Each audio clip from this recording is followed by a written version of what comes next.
$120K.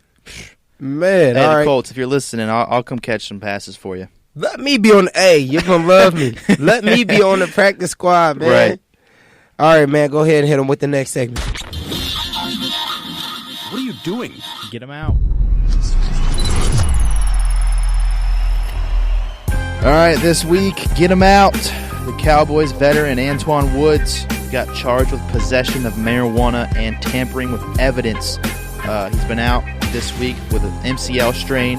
The cop said he was going 77 and a 55. He pulled him over and he witnessed that Antoine Woods was trying to discard the marijuana by putting it in a water bottle. All right, that wasn't smart. So my thing is, you're an NFL veteran. Everyone knows Antoine Woods. He's a beast. Probably's got all kinds of money. You're out this week for an injury. Why are you riding around with weed? Yeah. And why are you riding around with weed going thing. 77 miles an hour, 22 miles an hour over the speed limit? Dog, we talked about this before on this episode, or on this podcast. Why are you an NFL superstar risking it all? Because it didn't work out for him now. This is how I feel about the situation. I feel like listen, I'm not saying that marijuana should be illegal because I don't really think it's that big of a deal. I understand. But this is the thing. You're in the NFL as of right now. Yep. Once you're done, you can smoke as much weed as you want to You got smoke. all the money you can ask for, so get as much as or you want. drink or do whatever you want to do. Yep. And the good part about it, you can do all of that and have a pocket full of money while you do it. Yep. Now you've messed up a check. Now you've messed up something that everybody can't get. Everybody can't get $1 million. Everybody can't get $100,000. And you're getting it, and you're messing it up. And I believe his contract's up after this season. So not only is his injury not helping his stock, now he's got this on his hands. Hold on. Before and this is another thing. You put it in a water bottle? Right. You got to think of something better than that if you're going to try to hide it. Into a clear water bottle, act like the guy's not going to see it anyways. Man, you're huge. You got plenty of places on yourself you could have hit it at. I know you're in some huge Escalade or something, Yukon, some huge SUV. Like, dog, that's why you're on this segment, man. Get him out. Man, all right, Pacer Spotlight, man. And you say it's no timetable for Victor Oladipo's return. No, he's... quote, moving at his own pace, and he's taking the same approach to his rehab. We've seen him play 5-on-5. I'm starting to think this is a joke, man. He's just trying to get paid and watch free NBA games. I hope not. But he's been playing 5-on-5 at practice since the beginning of November. And then whenever the Pacers have an extensive road trips like they have now, he goes and practices with the Mad Ants up in Fort Wayne. But yeah, has no plans to set a timetable for his return. When he feels ready to play for the Pacers, he will. And then, quote by Victor, he said, when you rush your body, that's when things kind of go south. You just got to be smart with it, which I understand. This thing happened 10 months ago. A lot of people, ever since he got injured, said he wouldn't be back till January, February. We're 5 days into December. I predicted him being back at the end of December, which I still think is going to happen. But another thing that I think so, and I saw somebody else tweet this yesterday, which made me think of it. There's this show. It's like a singing show. It's called The Masked Singer. And yeah, I heard about it. heard about it. And he's on it, but he hasn't officially announced it because he can't, but everyone knows it's Victor. Mm-hmm. So it's a theory. He's doing all this stuff with that. He doesn't want to come back until that's over. He's still on the show, still competing for that. That could be a thing. He's just going to wait for that. Either him get voted off the show or him win the show, and then he'll be back. But yeah, I don't know. I just hope we see him before 2020 or right at like January 1st, right after the new year. But I don't know. Yep. And when he does come back, it'll be just to be a plus for the Pacers. I don't think anybody's ready on this planet. All right, now right now the Pacers are 14-7. Yep. All together, and the last game they won was against the Thunder, 107-100. Yep. And you know what I like the most about it, man, is just what Sabonis has been doing in the paint. Boss. That's perfect. That's perfect because the more possessions you can get, the better. Yep. And he can go up and he can go get it. He had 8 defensive rebounds and 5 offensive rebounds, 13 altogether. He was. Yep. That's exactly what you need because then you can spread the ball out and then you can score and that's what you need to win a basketball game. And we were talking about how important it is for your whole team to be productive. Last night, TJ Warren 24, Sabonis had 17. Justin Holiday off the bench scored 12, had a late game-sealing steal at the end of the game. McDermott dropped 14. I know Lamb, Turner, and Brogdon all had double digits as well. So the Pacers, just classic Pacer basketball, getting production from your starters and on your bench. It's kind of hard to lose when you have all that. One thing I do want to say about our Sabonis and our bigs is you hope to see this against the Embiids, the Giannis's, the Anthony Davises, the Jokic's. I hope they can produce it against the better teams and the more elite fives and the centers and the big power forwards in the league. But I'm really confident we can. Just time will tell. They're at Detroit next, and then they go to New York this Hold weekend. on. Before we start talking about Detroit and everything, I'm looking at these stats. Hey, Indiana, I love you so much. These points, you guys are spreading the ball out perfectly. Yep. Sabonis had 17, Warren had 24, Turner had 12, Brogdon had 11, Lamb had 13. Those are just starters. Let me get to the bench. Holiday had 12, McDermott had 14, McConnell had 4. That is the way to spread the ball out. Continue to do that because you don't have that it factor. They don't have that as much as I would love for you to have it. You know, Victor's gone as of right now, so there's nobody on the team that's that it factor that can just go and make those shots when they need to make them whenever they want to. Yep. I'm glad that they can spread it around and everybody can get their shots up. That's a perfect way, man, to do it. I think that they're doing a great job, man. Ladies and gentlemen, may I have your attention, please?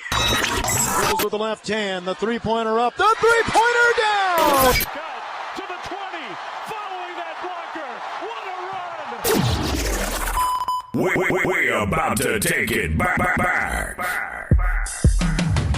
All right, man, it's time for Dozier's Did You Know?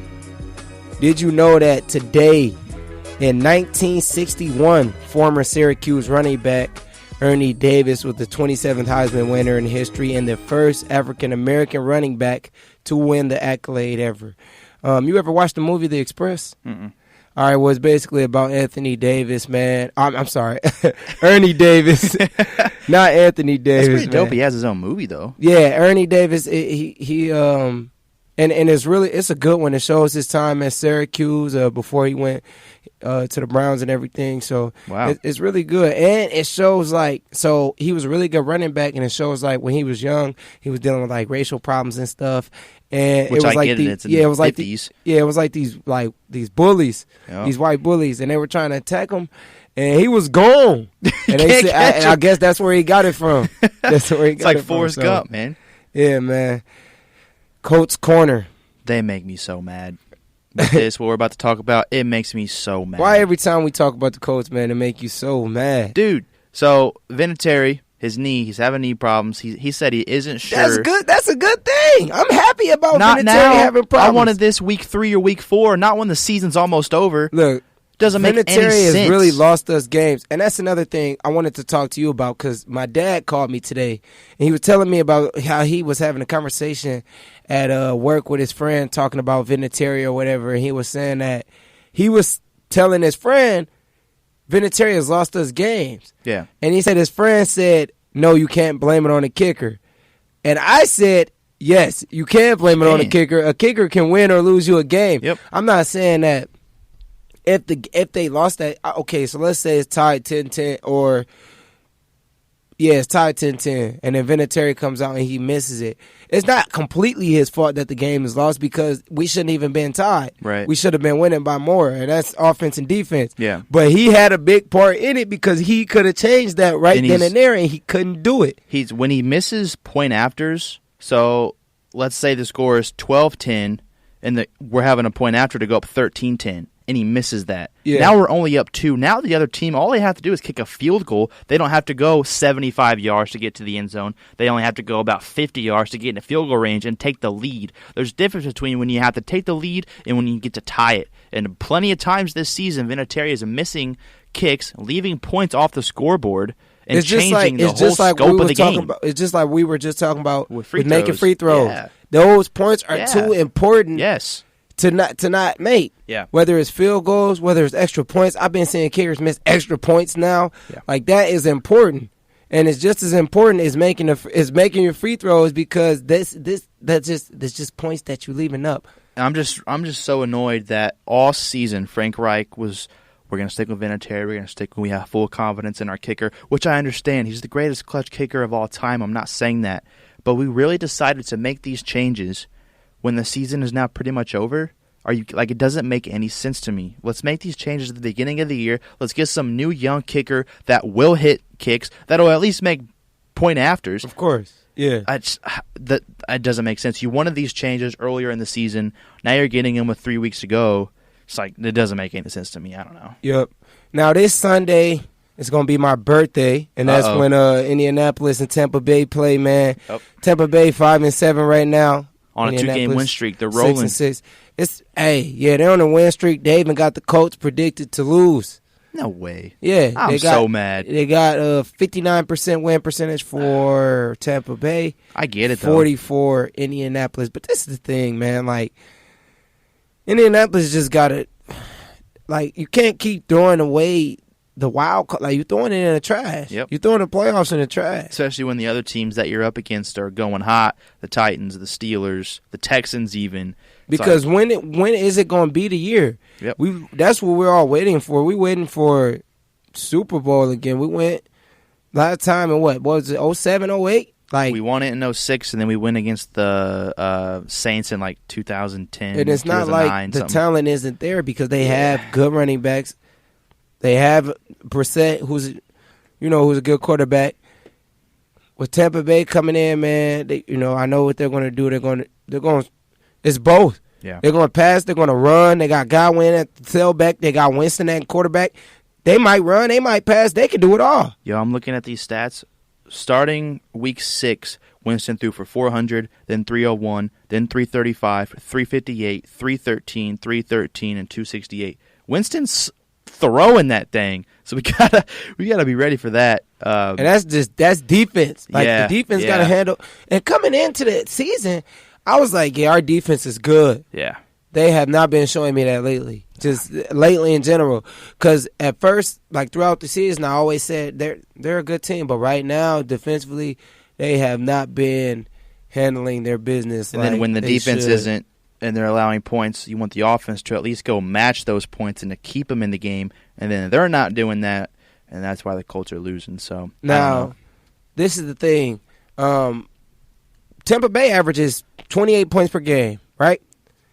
Indianapolis averages 21 points per game, which is probably the reason why they are predicted to win. But this is the thing. Tampa Bay's the home team. This is the thing, though. Tampa Bay also allows an average of 28 points a game.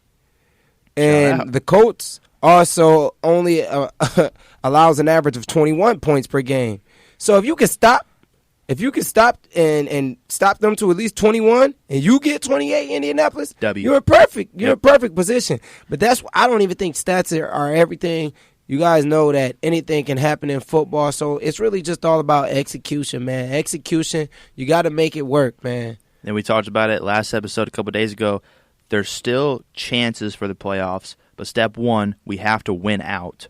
And then obviously, you need the other teams to lose. Yeah, you got to win out. Yeah. And I know it's still hard games coming up, but hey man, you had your easy time. Facts. We really had like easy teams that we've gone against. Now, I feel like if they do win out, we're in perfect position. Yeah, and the hardest part of our schedule was the beginning of the year when we were 5-2. So we got past the hardest part. Yeah. And then we had the breeze at Pittsburgh, home against the Dolphins, home against the Jags, where we lost. Because right now we're about to go to Tampa Bay. Yep. And then we go to New Orleans. Yep. Prime time. Monday night. Drew Brees, good Saints, not just the Saints, good Saints. Yeah, it's gonna be. Then we go against the Panthers. Just fired their head coach. They're gonna be on interim head coach. And then we're in Jacksonville, which Jacksonville's not good. And so I'm not even worried about Jacksonville. But with the Buccaneers and the Saints and the Panthers, that's hard. Yeah. But, you have to. It's about what you have to do, and you have to win out at this point. You're third in the AFC South standings. Tennessee is above you. Houston's above you, which is two teams we've beat and lost to. Yeah, we were all 1-1 with those teams. So, it's all about execution at this point and just finishing off the season.